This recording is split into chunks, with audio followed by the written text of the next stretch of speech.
45 तासांपूर्वी व्हॉट्सअप आणि टेलिग्रामवरती guess papers सापडलेले आहेत।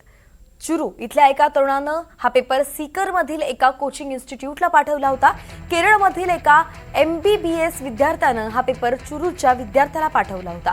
पेपर लीक संदर्भातली अत्यंत महत्त्वाची अपडेट आपण पाहतोय।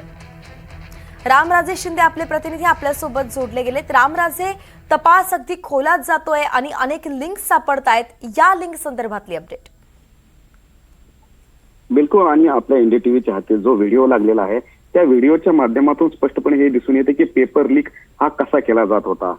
45 तासापूर्वीच व्हॉट्सअप आणि टेलिग्रामवर हे पेपर जे आहेत गेस्ट पेपर म्हणून लीक करण्यात आले होते। त्यामध्ये चुरू येथील, म्हणजे चुरू हे राजस्थानमध्येच आहे, आणि चुरू येथील एका तरुणानं हा पेपर सीकर मधल्या एका संस्थेला पाठवला होता, जे की इन्स्टिट्यूट होतं, विद्यार्थ्यांसाठीचं ट्रेनिंग इन्स्टिट्यूट होतं, तर त्यांना पाठवलं होतं। त्यानंतर केरळमधील एका MBBS विद्यार्थ्यानं हा पेपर चुरूच्या विद्यार्थ्याला पाठवल्याची ही माहिती मिळाली आहे। भौतिकशास्त्र, जीवशास्त्र यांचे त्यामध्ये 300 प्रश्न होते, आणि विशेष म्हणजे की यापैकी 140 प्रश्न जे होते ते सेम होते, एकसारखे होते, आणि सिक्वेन्स जो होता तो सुद्धा सेम होता।